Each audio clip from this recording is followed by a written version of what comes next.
Every cooking show you have ever watched has lied to you, not about technique, about time. They told you good food takes hours, that shortcuts are cheating, that if you are not sweating over a hot stove for half the afternoon, you do not deserve to eat well.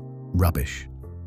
Number 18 on this list uses a product most chefs would rather die than admit they keep in their cupboard. Number 7 breaks the single most sacred rule in British baking, and it produces better results every time. And number 3 was actually called dangerous by a celebrity chef on morning television, until a food scientist proved it creates a flavor no traditional method can touch. These 25 shortcuts were forbidden by cookbooks, mocked by food snobs, and quietly used by every grandmother who ever put a decent meal on the table. Before we begin, subscribe, because after this, you will never cook the long way again. Number 25. Boiling your potatoes before roasting.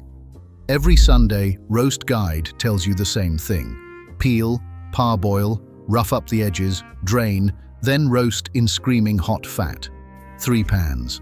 An hour of faffing. Here is the shortcut nobody admits to. Boil your potatoes until they are almost falling apart, not parboiled, properly soft. Then drain them and let them sit in the colander for 10 minutes until the surface goes chalky and dry. That starchy coating is the secret. When those potatoes hit the hot goose fat, that dry flour layer fries into a shell so crisp it shatters when you tap it with a spoon. The inside stays fluffy as cloud. You have just saved yourself 30 minutes of careful watching, and the result is better than the careful method. Heston Blumenthal spent years perfecting triple-cooked chips using this exact principle. Your Nan did it every Sunday without reading a single cookbook. She would drain those potatoes, give the colander a good shake, and leave them sitting by the window while she basted the chicken. No recipe card, no timer, just decades of knowing what worked. Number 24. Frozen peas straight into the sauce. Fresh peas are lovely in June. The rest of the year, frozen peas are scientifically proven to contain more nutrients because they are flash frozen within hours of picking. But here is the forbidden bit. Do not cook them separately. Throw them frozen directly into your pasta sauce, your curry, your pie filling during the last 3 minutes. The ice-cold peas drop the temperature of the sauce, which thickens it instantly. As they warm through, they release a natural sweetness that balances acidity.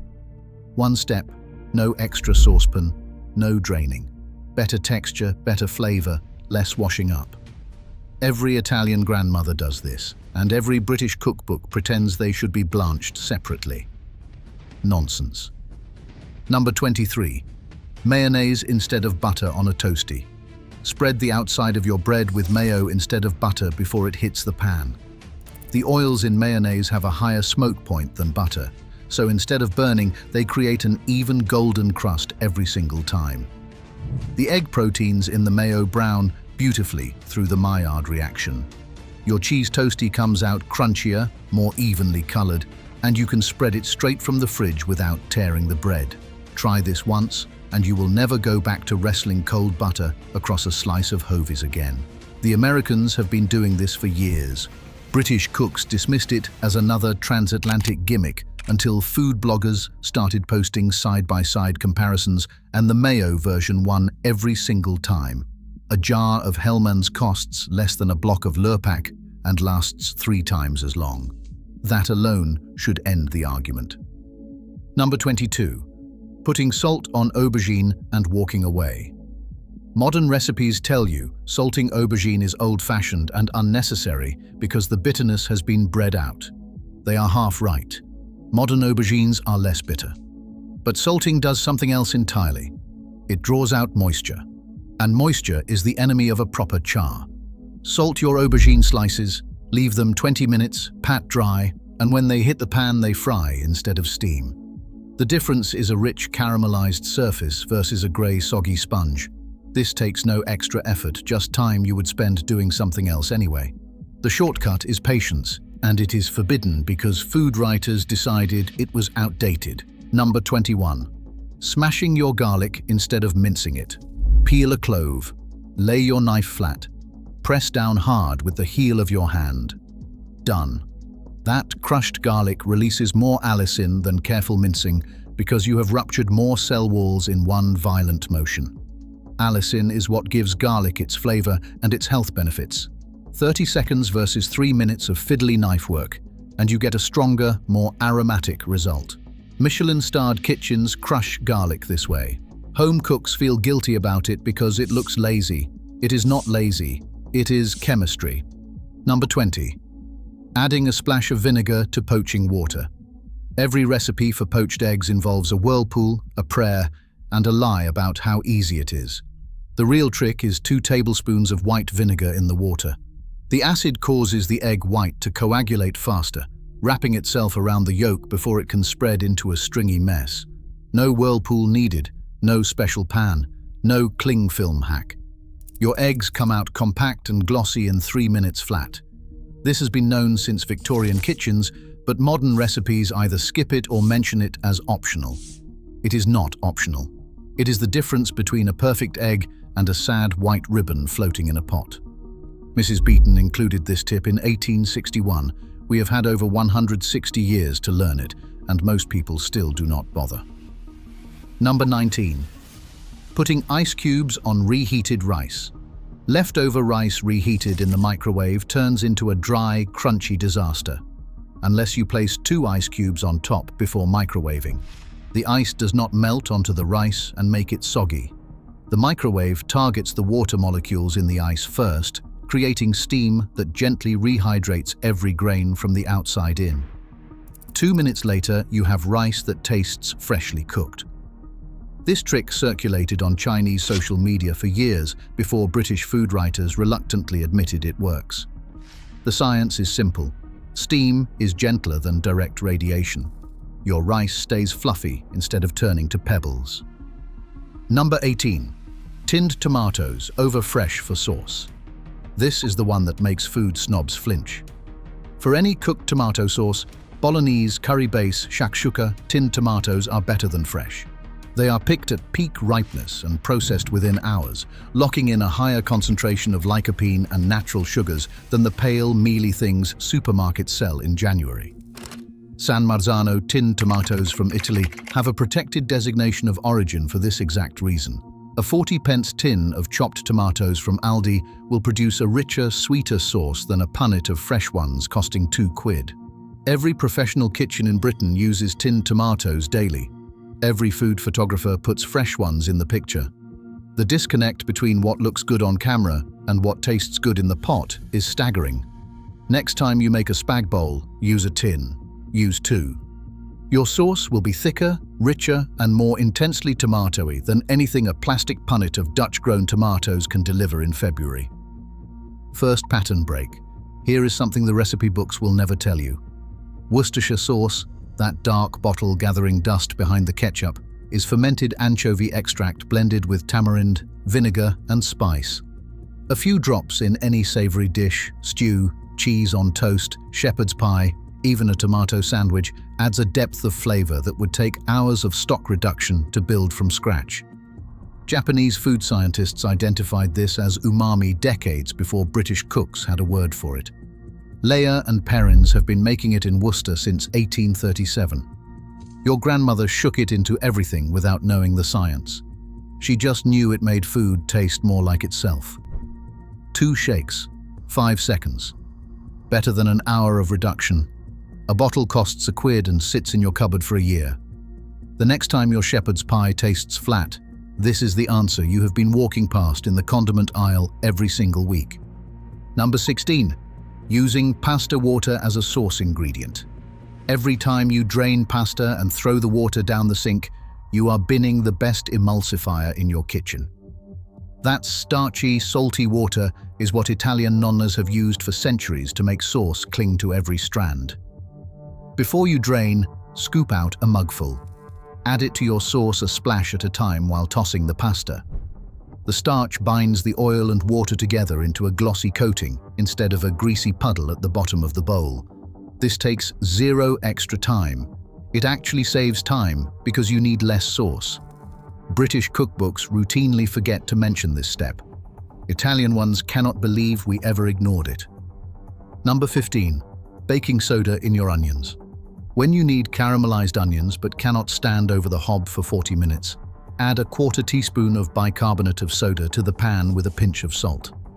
The alkaline environment breaks down the cell walls faster, releasing sugars in 15 minutes that would normally take 3 times as long.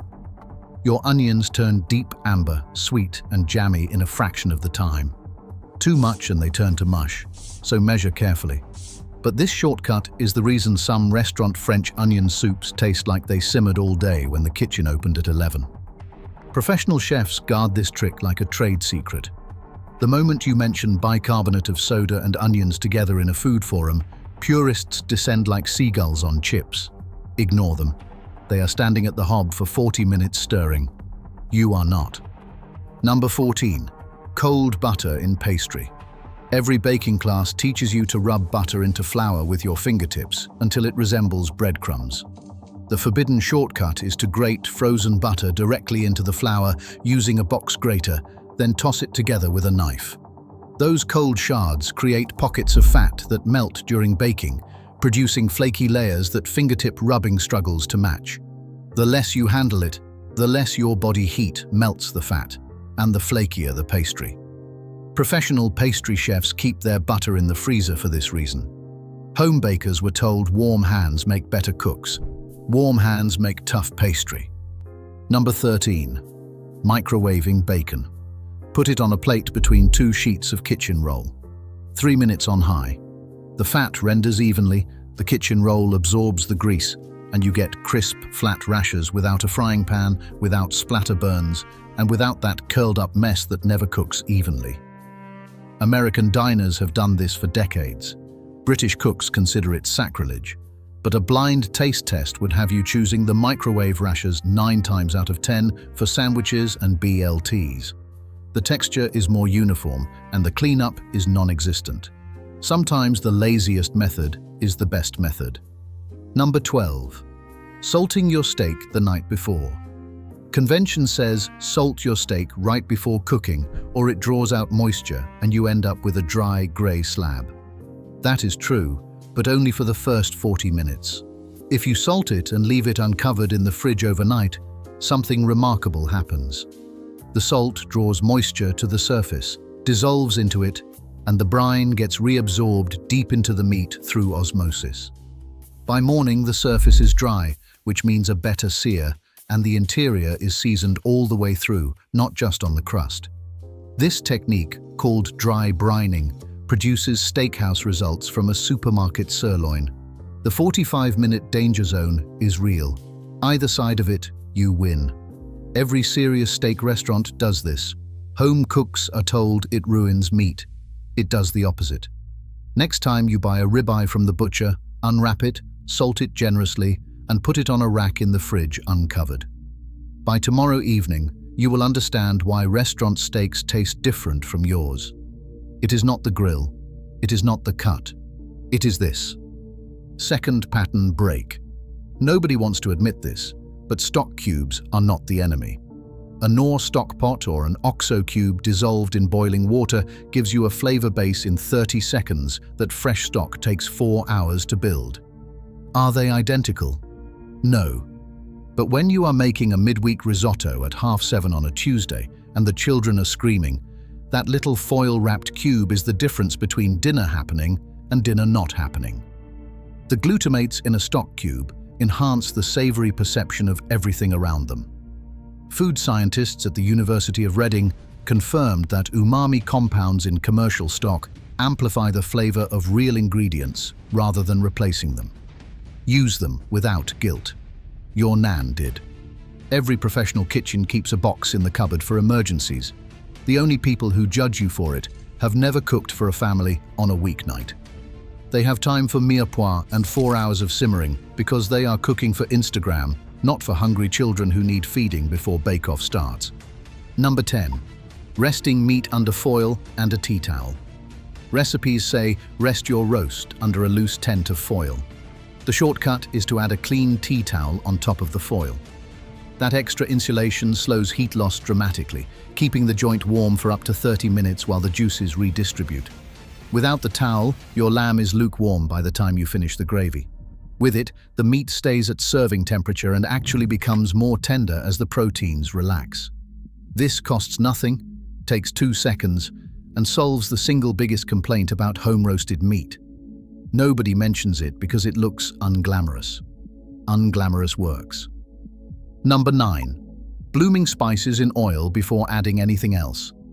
Instead of tossing ground cumin, coriander, or turmeric into a bubbling sauce, heat your oil first and fry the spices for 30 seconds until they smell fragrant. This is called blooming, and it releases fat-soluble flavor compounds that water alone cannot extract. The difference in a curry is staggering. One method gives you dusty, muted spice. The other gives you deep, rounded warmth that fills the kitchen. Indian cooks have done this for thousands of years. British curry recipes routinely skip it, dumping spice powder into onion water and wondering why it tastes flat. 30 seconds. That is all it takes. Your kitchen will smell like a proper curry house. The neighbors will wonder what you're making. And the only difference was putting spice in hot oil instead of wet sauce. This is the single easiest improvement most British home cooks can make to their curries tonight. Number 8. Adding a teaspoon of miso to gravy. This one sounds absurd until you try it. A teaspoon of white miso paste stirred into your gravy at the end adds an invisible layer of savoriness that makes people ask what your secret ingredient is. Miso is fermented soybean paste packed with glutamates, the same compounds that make Parmesan and Marmite taste so deeply satisfying. It does not make your gravy taste Japanese. It makes your gravy taste more like gravy. Deeper, richer, more complex. A tub costs about £2 from any supermarket and lasts months in the fridge. This is the shortcut that no Sunday roast Instagram account will ever show you because it ruins the illusion that good gravy takes all day. Number 7. Not sifting your flour. This breaks the golden rule of British baking. For most cakes, muffins, and pancakes, you do not need to sift. Modern commercially milled flour is already finer and more consistent than anything your grandmother bought. If you whisk the dry ingredients together for 10 seconds with a fork, you achieve the same aeration without dirtying a sieve. The exception is very delicate sponges, where every air bubble matters. For everything else, the sifting step is theatre. It makes you feel like a proper baker. It does not make a better banana bread. Time saved, 2 minutes per bake. Washing up saved, 1 annoying sieve clogged with baking powder. Number 6. Finishing pasta in the sauce. British home cooks drain pasta completely, then dump sauce on top. The Italian method is to pull the pasta out of the water 2 minutes early, still slightly underdone, and finish cooking it directly in the sauce. The pasta absorbs the sauce as it completes cooking, flavoring every strand from the inside out. The starch on the surface mingles with the sauce, creating a glossy, cohesive dish instead of naked spaghetti drowning in a separate puddle of bolognese. This adds 0 extra time. It actually reduces it because you skip the draining step. Yet British pasta instructions on every packet still say drain and serve. We have been making spaghetti bolognese wrong for 50 years because nobody reads the Italian instructions. The sauce should coat the pasta, not sit underneath it like gravy under a roast.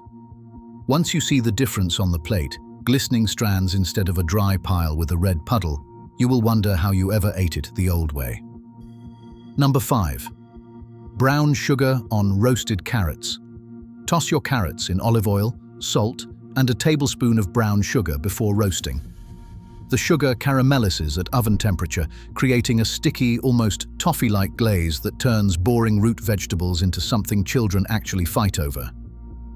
The bitter edge of the caramelized sugar balances the natural sweetness of the carrot, so they taste more complex, not just sweeter. This takes 10 seconds of extra effort. It uses an ingredient already sitting in your cupboard. And it is considered forbidden because adding sugar to vegetables sounds like something from an American cookbook. Ignore that snobbery. Try it once. Watch the carrots vanish from the plate. Third pattern break. Here is the truth about seasoning that cooking shows never say plainly. You are not using enough salt. Not table salt sprinkled from a shaker.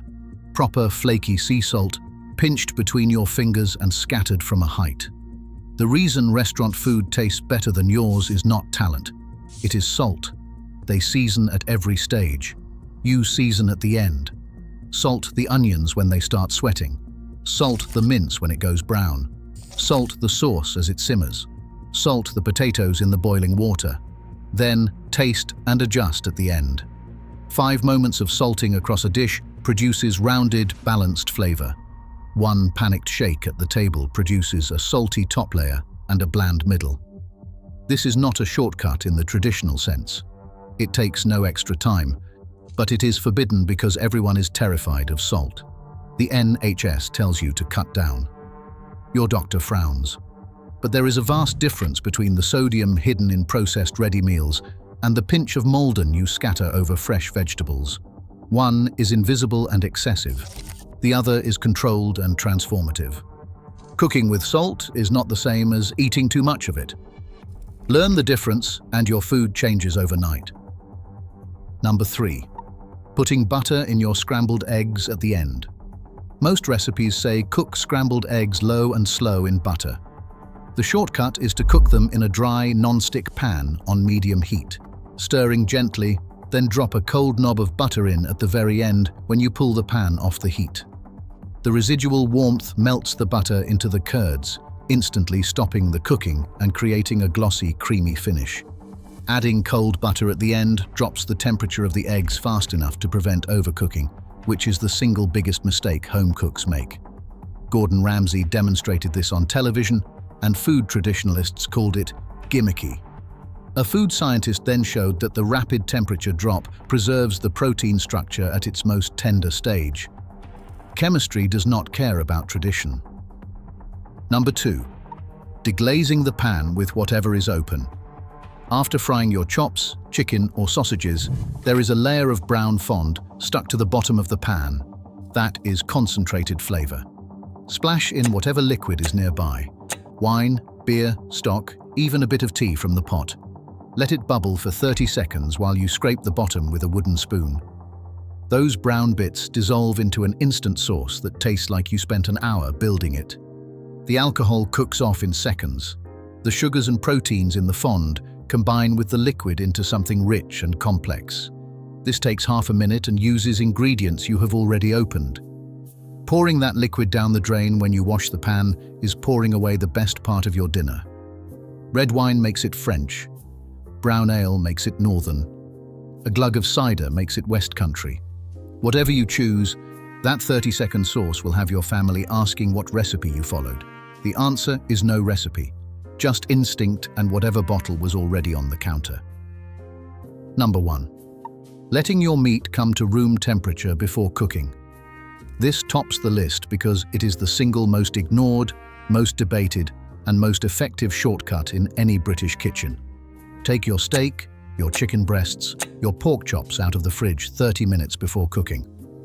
A fridge cold center means the outside overcooks trying to get heat to the middle.